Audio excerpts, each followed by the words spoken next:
Assalamualaikum warahmatullahi wabarakatuh.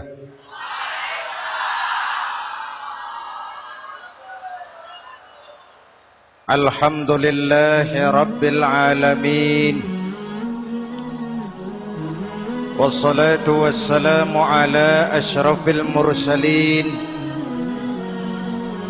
Sayyidina wa maulana Muhammadin wa ala alihi wa sahbihi ajma'in, amma ba'du.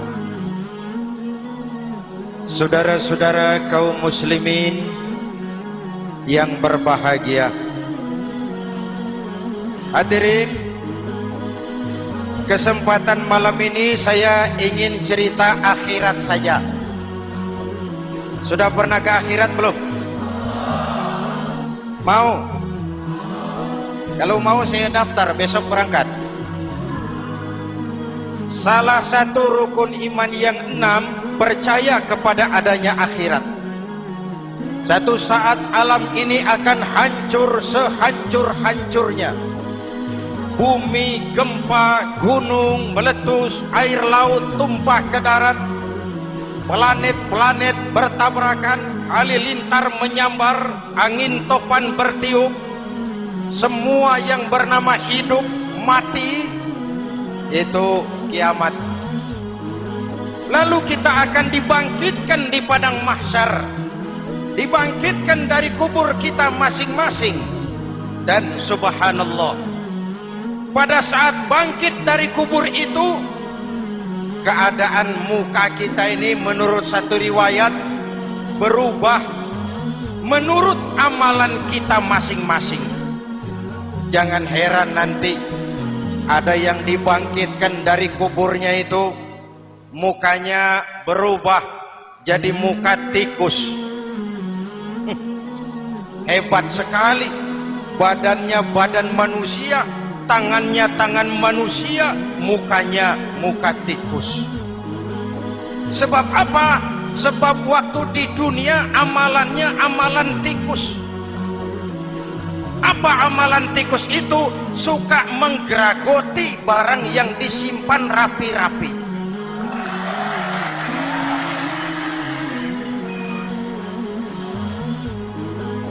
Itu nanti koruptor-koruptor yang menggeragoti uang rakyat, itu nanti bangkit mukanya muka tikus. Na'udzu. Saudara lihat, oh ini yang geragoti uang rakyat mukanya muka tikus. Ada lagi yang bangkit dari kubur, mukanya itu berubah jadi muka harimau. Kenapa? Waktu di dunia amalannya amalan harimau. Apa harimau itu? Mau menang sendiri, keras kepala, kupeh. Di mana ada hutan, rajanya pasti harimau. Padahal hutan belum pernah bikin pemilihan umum. Betul? Tapi harimau tidak peduli ada pemilihan umum atau tidak, saya raja hutan. Setelah naik jadi raja di hutan, harimau bukan melindungi rakyatnya, malah makanin rakyatnya.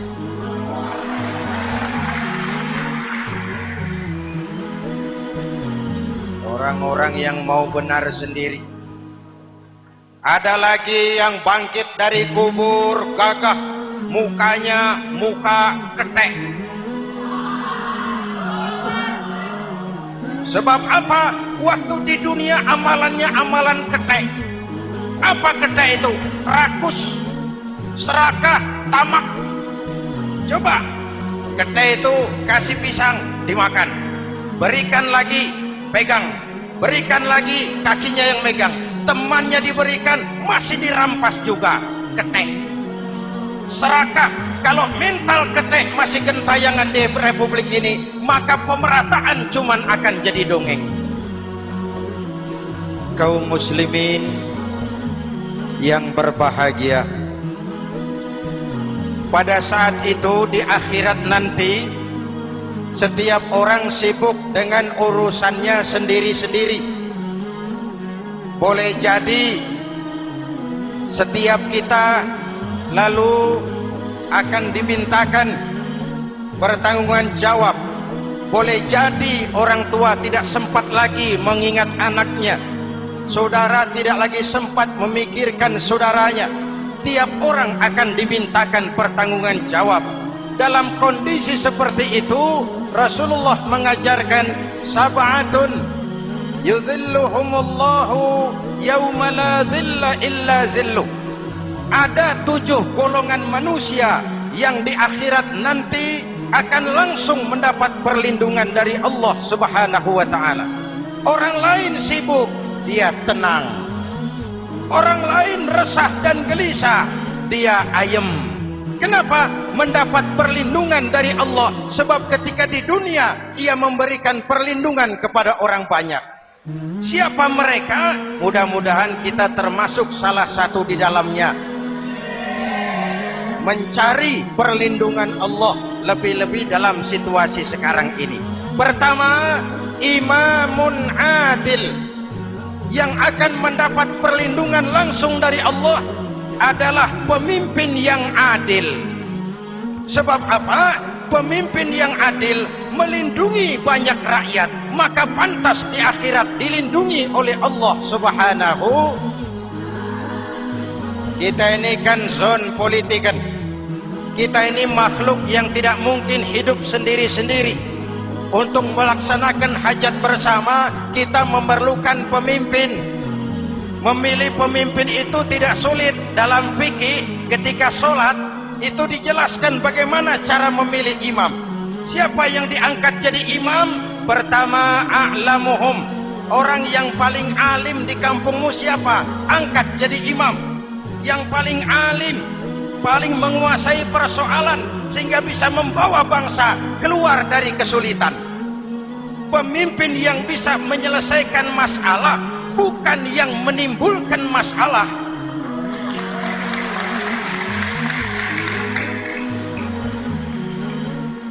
Apalagi kalau pemimpinnya jadi masalah, bagian dari masalah. Ini namanya pengurus jadi urusan. A'lamuhum. Pak, di kampung saya ada 2 orang, alimnya sama. Yang mana yang jadi imam? Afsahuhum, yang lebih fasih lidahnya, yang paling pandai menyuarakan aspirasi rakyatnya, punya sense of crisis. Yang satu alim tapi pelo, yang satu alim tidak pelo, yang tidak pelo jadi imam. Kenapa? Tidak sah orang fasih bermakmum kepada imam pelo. Pak, ini imam pelo, makmum pelo semua, sah. Namanya kampung pelo. Aduh Pak, ini 2 orang alimnya sama, fasihnya sama, yang mana yang jadi imam? Aktsaruhum sinnan, yang lebih tua umurnya, senioritas baru dihitung. Lahirnya bareng Pak. Yang mana yang jadi imam? Awaluhum hijratan, yang lebih dulu tinggal di situ, yang punya semangat nasionalisme yang tinggi, yang cinta kepada bangsa dan rakyatnya. Sudah ada imam, sudah, ayo azan. Apa azan itu? Proklamasi. Sholat mau dimulai. Sudah azan? Sudah. Qobliyah 2 rakaat, qobliyah. Apa qobliyah itu? Dulu ada namanya Panitia Persiapan Kemerdekaan Indonesia, qobliyah. Sudah qobliyah? Sudah. Luruskan shaf, atur barisan yang lurus, rapatkan barisan. Apa ini? Bentuk pemerintahan yang kompak, bersih, berwibawa. Jangan sesama elit saling tawuran.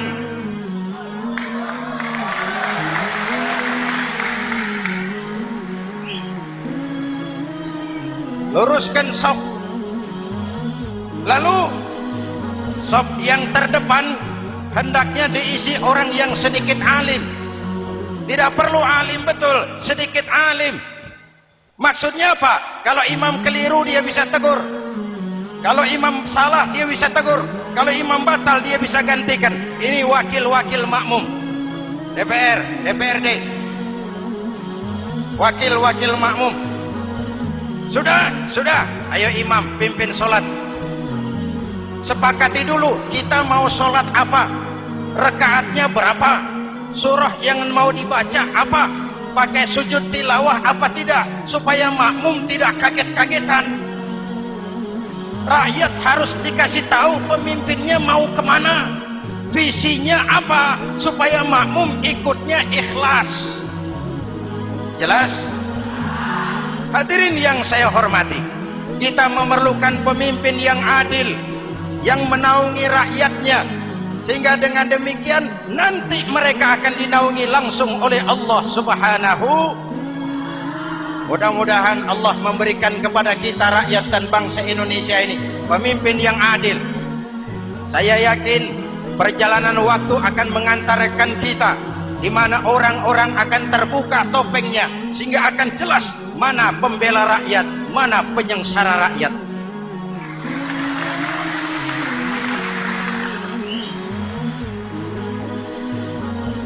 Lalu sebenarnya tiap kita ini kan pemimpin. Pak Lurah pemimpin di kelurahannya, Pak Camat pemimpin di kecamatannya, kepala suami pemimpin di rumah tangganya, anak muda pemimpin bagi dirinya, dan setiap kita akan dimintakan pertanggungan jawab tentang apa yang kita pimpin. Marilah setiap kita berusaha menjadi pemimpin yang adil. Satu. Yang kedua, syab nasya'a fi ibadatillah, anak muda yang tekun beribadah kepada Allah. Amin. Remaja adalah masa depan kita semua. Akan bagaimana Republik Indonesia, bahkan akan bagaimana Islam di Republik Indonesia 20, 30, 40 tahun yang akan datang, anak-anak kita jawabannya. Jelas? Maka menghancurkan Islam tidak usah menyegel masjid, tidak usah menutup pesantren, tidak perlu melarang pengajian, cukup dengan meracuni remaja dan pemuda Islam, menjauhkan mereka dari agama dan ulama. Kalau mereka sudah jauh dari agama dan ulama, tinggal menunggu pergantian generasi.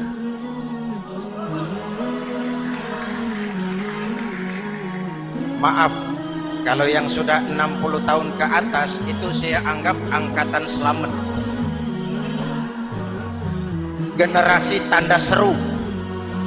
Insya Allah mantap akidahnya, tidak goyah imannya.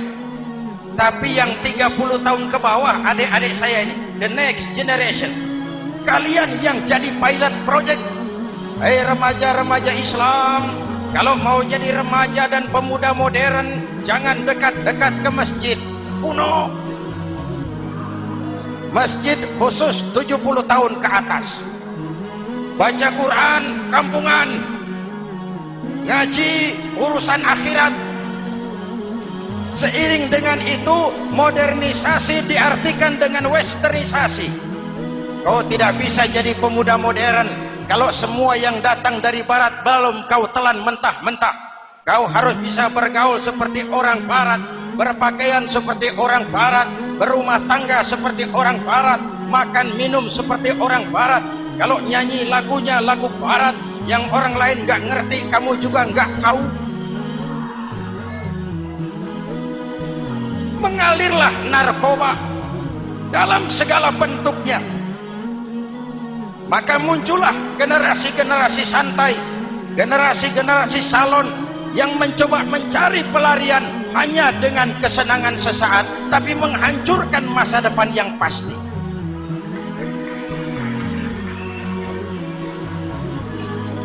Maka mengalirlah free love, free sex, Samenleben, hidup bersama di luar nikah alias kumpul. Ya sama saja, kumpul kebo, kumpul embe itu sama.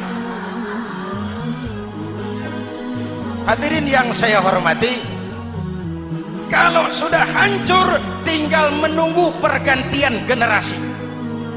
Oleh karena itu, adik-adik saya, para remaja, para pemuda, kalian harapan kami semua. Di pundak kalian Kami pertaruhkan hari depan bangsa dan negara ini. Hidup cuma putaran menunggu giliran. Ada saat datang, ada waktu pergi. Ada hari lahir, ada saat kembali. Ada hari dilantik, ada saat untuk menyerahkan jabatan. Hidup cuma sekadar menunggu giliran. Karena itu kepada kalian saya ingatkan satu ucapan orang bijak. Hai anak muda, berpikirlah kau di waktu pagi, bekerjalah di waktu siang, makanlah di waktu sore, dan tidurlah di waktu malam. Berpikir di waktu pagi, belajar mumpung masih muda. Bekerjalah di waktu siang, amalkan ilmu itu setelah dewasa. Makanlah di waktu sore, hari tua tinggal menikmati hasilnya.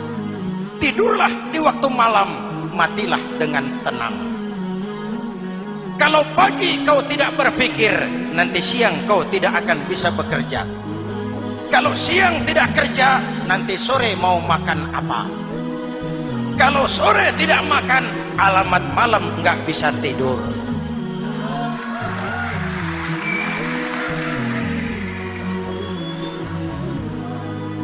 Kalau waktu remaja, waktu muda maunya santai-santai saja, dewasanya bingung. Kalau dewasanya bingung, hari tua terlunta-lunta. Kalau hari tua terlunta-lunta, matinya menteleng. Maka lebih baik makan singkong betulan daripada makan roti mimpi. Ayo, makan singkong betulan, makan roti mimpi, lebih bagus mana? Lebih bagus makan roti betulan. Kalau perlu, lebih baik sekolah sambil dagang koran, sekolah sambil parkir mobil, sekolah sambil semir sepatu, daripada petatang peteteng tanpa prospek hari depan yang ada artinya.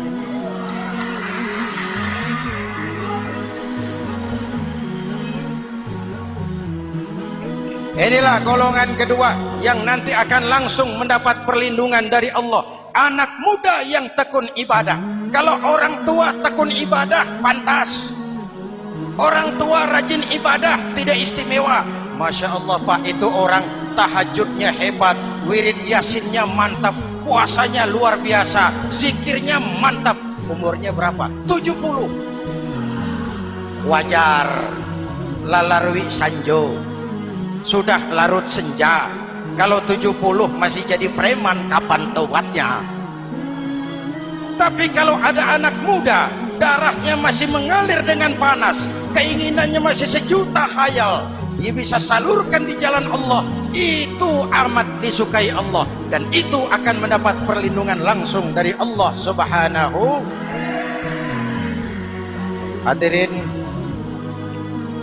kaum muslimin di seluruh tanah air yang saya cintai, sekarang kita sampai kepada golongan ketiga yang nanti dinaungi Allah. Itu siapa? Rajulun qalbuhu mu'allaqun bil masajid. Seseorang yang hatinya selalu terpaut kepada masjid. Masjid memang tempat melaksanakan sholat, tapi lebih dari itu dia adalah pusat kegiatan umat. Umat Islam dengan masjid seperti ikan dengan air, tidak boleh berpisah. Sehingga ada hadis qudsi mengajarkan, inna buyuti fil ardil masajid wa inna zuwari fiha ummaruha. Rumahku di permukaan bumi adalah masjid. Orang-orang yang memakmurkan masjid adalah tamuku. Dari masjidlah terpancar semangat silaturahmi, dan itu yang sangat kita perlukan sekarang. Di tengah-tengah kerentanan kita sebagai bangsa, masjid harus jadi lem perekat. Di sini siapapun yang datang mengucapkan assalamualaikum, betul? Menebarkan salam, menebarkan rasa damai, bersalaman. Kata Nabi, ma min muslimaini yaltaqiyani fayatasafahani illa ghafarallahu dzunubahuma. Apabila dua orang Islam bertemu lalu bersalam-salaman, Allah akan menghapuskan dosa yang terjadi di antara kedua orang itu. Bangsa kita sedang rentan perpecahan. Benih-benih disintegrasi bertebaran di mana-mana. Maka mari kita kembali ke masjid untuk menyusun semangat kebersamaan, meluruskan saf, merapatkan barisan, dan menerjemahkannya di luar masjid. Ini ada kaitannya dengan faktor yang keempat, yang langsung dilindungi Allah. Siapa mereka? Rajulani tahabba fillahi ijtama'a alaihi wa tafarraqa alaihi. Dua orang yang bersaudara, bertemu karena Allah, berpisah karena Allah. Itu akan dilindungi langsung oleh Allah di hari akhirat nanti. Dua orang bersaudara, bertemu karena Allah, berpisah pun juga karena Allah. Tadi dalam perjalanan ke sini saya melalui sebuah desa. Masih ada sisa-sisa tawuran antar desa. Saya tidak sebutkan desanya, itu rahasia perusahaan. Saya cuma prihatin siapa lawan siapa. Siapa yang kita bakar rumahnya, siapa yang kita sambiti dengan batu, siapa yang kita rugikan, padahal urusannya kadang-kadang sepele. Di satu desa misalnya cuma urusan kaset jadi tawuran antar desa. Ini kan hal yang sangat sepele, padahal Nabi mengajarkan dengan keras, kalau dua orang Islam saling bertengkar, al-qatil wal maktul finnar, yang membunuh dan yang dibunuh dua-duanya neraka. Sahabat bertanya, ya Rasul, kalau yang membunuh masuk neraka pantas, kenapa yang dibunuh neraka juga? Rasulullah senyum lalu berkata, yang dibunuh pun sudah punya niat membunuh, cuma keduluan dibunuh. Andai kata tidak dibunuh, dia yang akan membunuh. Mari kita renungkan, kenapa sebagai bangsa kita seperti tercabut dari akar budaya kita. Kita jadi beringas, kita jadi brutal untuk hal yang sepele. Yang satu teriak Allahu Akbar, yang lain teriak Allahu Akbar. Siapa lawan siapa? Dulu Bung Tomo teriak Allahu Akbar, musuhnya londo. Sayyidina Hamzah, Khalid bin Walid teriak Allahu Akbar, yang dilawan kafir. Abu Jahal, Abu Lahab, Abu Sufyan. Sekarang si Ali lawan si Hasan, Hasan Allahu Akbar, Ali Allahu Akbar. Siapa lawan siapa?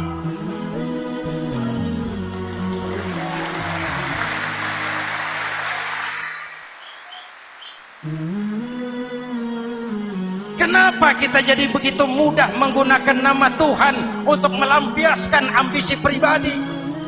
Kenapa Allahu Akbar yang begitu sakral kita lepas cuma untuk pelampiasan sebuah dendam? Dua orang yang bersaudara, bertemu karena Allah, berpisah karena Allah. Itu ukurannya. Kau di jalan Allah, kau saudaraku. Keluar dari jalan Allah, selesai persaudaraan sampai di sini.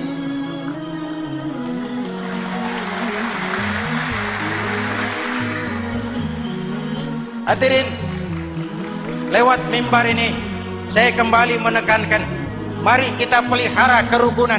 Pertama, rukun antar umat seagama. Sesama muslim harus bersatu. Yuk, kita rukun yuk. Kita kompak yuk. Kita bersatu yuk. Sesama muslim, kaos boleh berbeda, boleh. Jaket boleh tidak sama, silakan. Paham politik boleh berbeda, boleh. Kau lewat sana, saya lewat sini, nanti kita ketemu di sana. Betul? Mari lapang dada menerima perbedaan, tetapi mengarah kepada satu tujuan yang sama. Walaupun bineka, kita ini tunggal. Seperti dilatih di masjid ini. Dua orang yang bersaudara, bertemu karena Allah, berpisah karena Allah. Hati-hati, di masyarakat sekarang ini kan lebih banyak tukang kompor daripada tukang lem. Tahu tukang kompor? hangati sana, panasi sini, bakar sana, sulut sini, terbakar kita, dia lari tepuk tangan. Udah capek kita rakyat diobok-obok, udah capek kita rakyat dialamatkan, dijadikan address. Semua kalau pidato demi rakyat, untuk rakyat, buat rakyat, padahal nggak pernah kenal sama rakyat. Kita cuma jadi alamat. Mari kita kokohkan akar kebersamaan. Kita sama-sama anak Ibu Pertiwi. Di negeri ini kita dilahirkan. Air negeri ini yang kita minum, udara negeri ini yang kita hirup. Kalian remaja, kalian pemuda lebih bertanggung jawab karena kalian anak Ibu Pertiwi. Hadirin yang saya hormati, maka tetaplah jaga semangat kebersamaan. Ini yang keempat. Yang kelima, rajulun zakarallaha khalian fafadat ainahu. Seseorang yang mengingat Allah dalam kesunyian lalu berlinang air matanya. Tengah malam, dikala orang sedang tidur, dia bangun munajat, gemersik tikar tersentuh tangan, laksana lambaian tangan malaikat maut datang hendak merenggut nyawa. Terbayang dosa yang pernah dia kerjakan, air mata berurai membasahi pipi tanpa terasa. Orang yang munajat semacam itu nanti langsung mendapat perlindungan dari Allah Subhanahu. Saya pernah baca hadis qudsi, merinding bulu kuduk saya mendengar hadis qudsi ini. Terbayang Indonesia saya, Indonesiaku, Indonesiamu, Indonesia kita semua. Apa kata Allah dalam hadis qudsi? Inni la ahammu bi'azabi ibadi. Kadang-kadang aku muak melihat tingkah laku manusia. Aku kepengen turunkan azab. Kalau azab turun di bumi, kita sudah merasakan banjir di mana-mana. Manado banjir, Sumatera Barat banjir, Jambi banjir, Bengkulu, tanah longsor di Purworejo, Cilacap banjir, Sukabumi gempa, Pandeglang gempa, ekonomi terpuruk, antar kampung tawuran, antar elit di atas tawuran.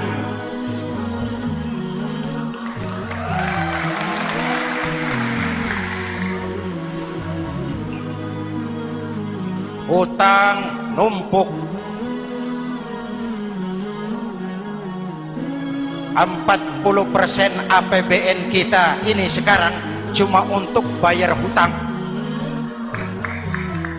Itu pun dengan asumsi dolar 7.000, 9.000, artinya sekitar 50% APBN kita untuk bayar hutang. Untungnya sekarang ini yang agak menolong, harga minyak membaik di pasaran internasional. Hadirin yang saya hormati, ini lagi ngomong apa saya sih? Aku pengen turunkan azab, tetapi kata Allah, ketika aku melihat orang-orang tua yang sujud di keheningan malam, bayi-bayi tanpa dosa masih menyujud.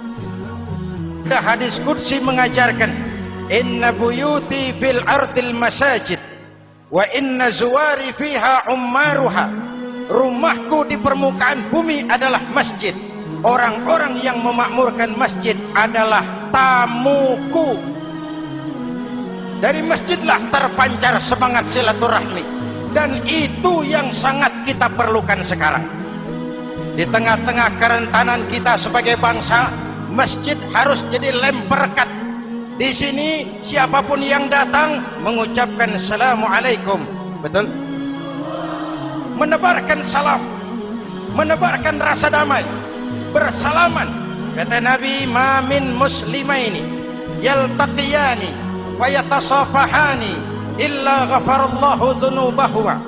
Apabila dua orang Islam bertemu lalu bersalam-salaman, Allah akan menghapuskan dosa yang terjadi di antara kedua orang itu. Bangsa kita sedang rentan perpecahan. Benih-benih disintegrasi bertebaran di mana-mana.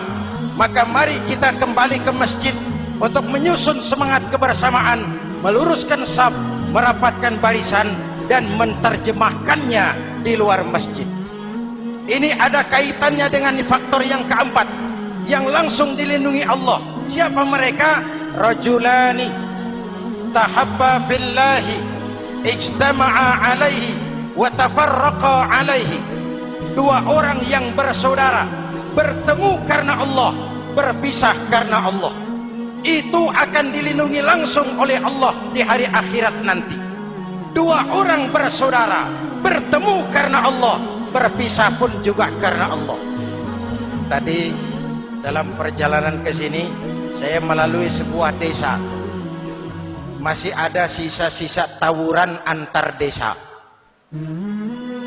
Saya tidak sebutkan desanya, itu rahasia perusahaan. Saya cuma prihatin siapa lawan siapa. Siapa yang kita bakar rumahnya, siapa yang kita sambiti dengan batu, siapa yang kita rugikan. Padahal urusannya kadang-kadang sepele. Di satu desa misalnya cuma urusan kaset jadi tawuran antar desa. Ini kan hal yang sangat sepele. Padahal Nabi mengajarkan dengan keras, kalau dua orang Islam saling bertengkar, al-qatil wal maktul finnar, yang membunuh dan yang dibunuh dua-duanya neraka. Sahabat bertanya, ya Rasul, kalau yang membunuh masuk neraka pantas, kenapa yang dibunuh neraka juga? Rasulullah senyum lalu berkata, yang dibunuh pun sudah punya niat membunuh, cuma keduluan dibunuh. Andai kata tidak dibunuh, dia yang akan membunuh. Mari kita renungkan, kenapa sebagai bangsa kita seperti tercabut dari akar budaya kita. Kita jadi beringas, kita jadi brutal untuk hal yang sepele. Yang satu teriak Allahu Akbar, yang lain teriak Allahu Akbar. Siapa lawan siapa? Dulu Bung Tomo teriak Allahu Akbar, musuhnya londo.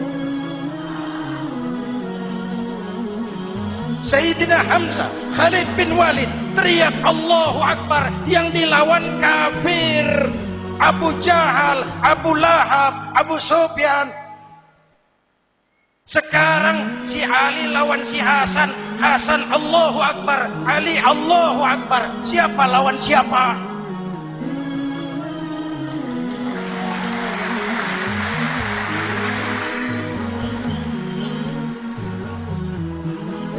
Kenapa kita jadi begitu mudah menggunakan nama Tuhan untuk melampiaskan ambisi pribadi? Kenapa Allahu Akbar yang begitu sakral kita lepas cuma untuk pelampiasan sebuah dendam? Dua orang yang bersaudara, bertemu karena Allah, berpisah karena Allah. Itu ukurannya. Kau di jalan Allah, kau saudaraku. Keluar dari jalan Allah, selesai persaudaraan sampai di sini.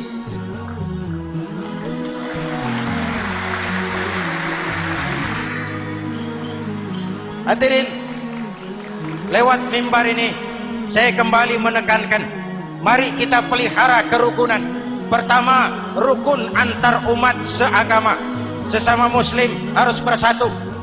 Yuk, kita rukun yuk. Kita kompak yuk. Kita bersatu yuk.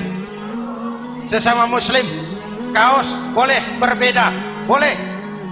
Jaket boleh tidak sama, silakan. Paham politik boleh berbeda, boleh. Kau lewat sana, saya lewat sini, nanti kita ketemu di sana. Betul? Mari lapang dada menerima perbedaan, tetapi mengarah kepada satu tujuan yang sama. Walaupun bineka, kita ini tunggal.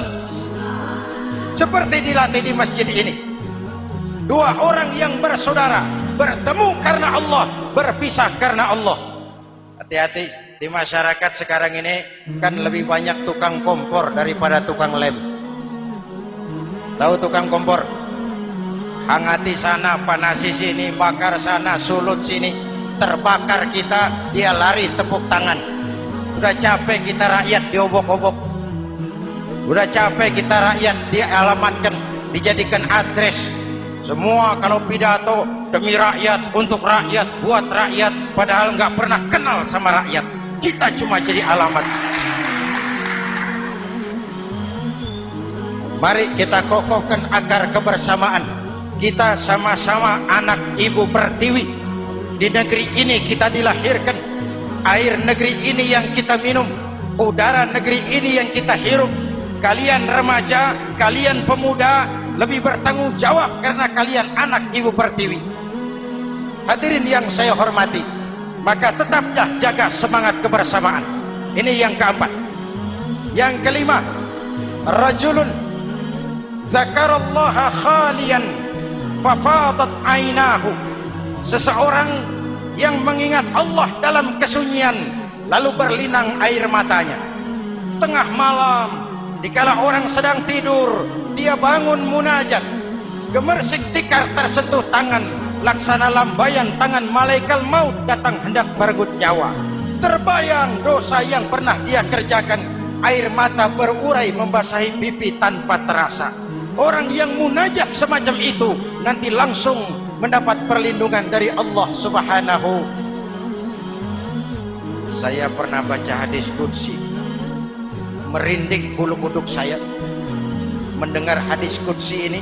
Terbayang Indonesia saya, Indonesiaku, Indonesiamu, Indonesia kita semua. Apa kata Allah dalam hadis qudsi?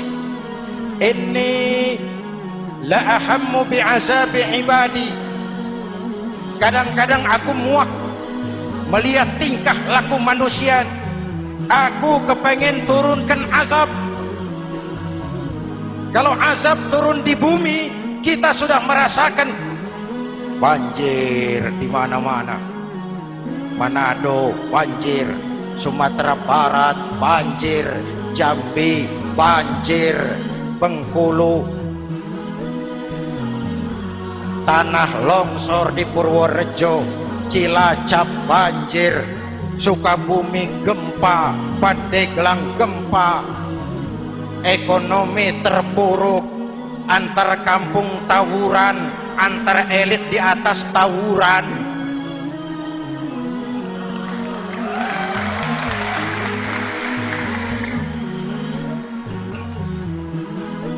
Utang numpuk. 40% APBN kita ini sekarang cuma untuk bayar hutang. Itu pun dengan asumsi dolar 7.000, 9.000, artinya sekitar 50% APBN kita untuk bayar hutang. Untungnya sekarang ini yang agak menolong, harga minyak membaik di pasaran internasional. Hadirin yang saya hormati, ini lagi ngomong apa saya sih? Aku pengen turunkan azab, tetapi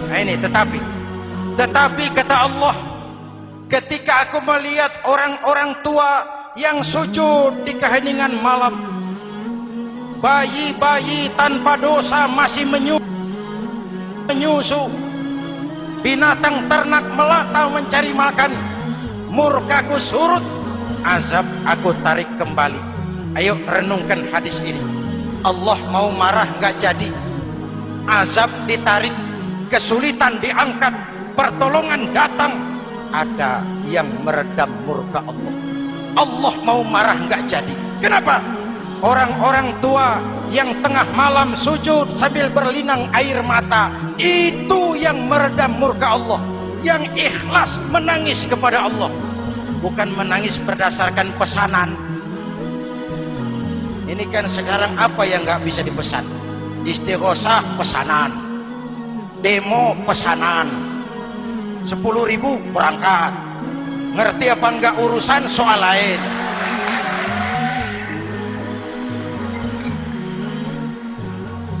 Jadi bukan demonstran, pekerja demo.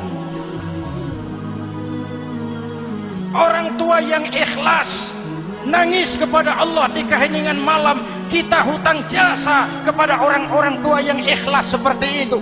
Itu yang menjaga keselamatan bangsa. Allah mau murka nggak jadi. sepanjang masih banyak orang-orang tua yang sujud di tengah malam. Amin. Yang kedua, bayi tanpa dosa masih menyusu. Tanpa dosa. Binatang melata mencari makan. Sekarang bagaimana kesulitan, gak mau panjang. Mengamalkan hadisnya terbalik. Yang disuruh itu orang tua tengah malam sujud. Bayi tanpa dosa nyusu. Sekarang ini orang tua tengah malam nyusu. Bayi tanpa dosa dibuang ke tempat sampah. Akibat pergaulan bebas, bayi tanpa dosa dibuang ke tempat sampah. Orang tua tengah malam.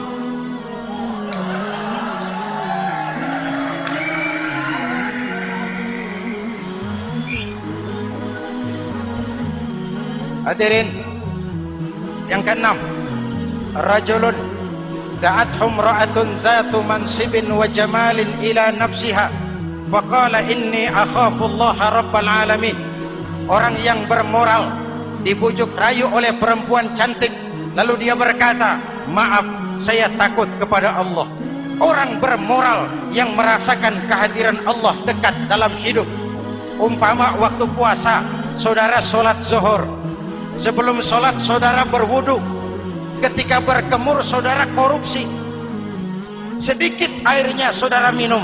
Jangankan polisi, teman wudu sebelah pun tidak tahu kalau waktu berkemur saudara korupsi. Kenapa kita tidak mau melakukan? Ada rasa malu kepada Allah. Ini yang perlu kita tumbuh kembangkan, rasa malu kepada Allah subhanahu wa ta'ala. Yang ketujuh, rajulun tasaddaqa bi sadaqatin fa akhfaha. Orang yang bersedekah lalu disembunyikan sehingga tangan kiri tidak tahu apa yang diberikan oleh tangan kanan.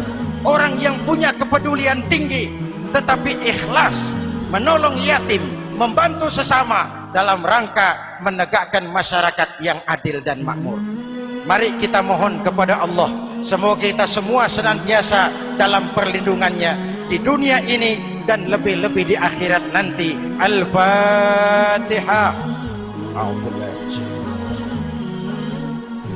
Siratal ladzina an'amta 'alaihim ghairil maghdubi 'alaihim waladdallin. Amin. Bismillahirrahmanirrahim.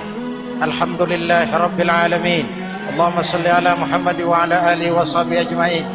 Rabbana taqabbal minna salatana wa siyamana wa qiyamana wa takhashu'ana wa ta'abbudana wa tammim taksirana ya arhamar rahimin.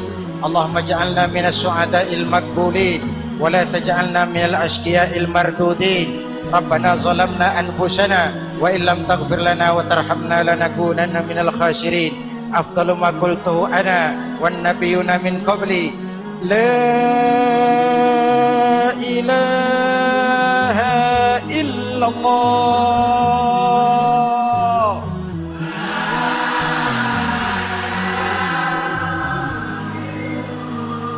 La ilaha illallah.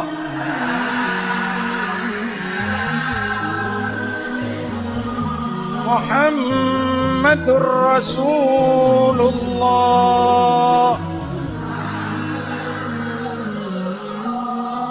Kalimatu haqqin 'alaiha nahya wa 'alaiha namut wa 'alaiha numashu insyaallah minal aminin. Wa akhiru da'wana alhamdulillahi rabbil alamin. Assalamualaikum warahmatullahi wabarakatuh.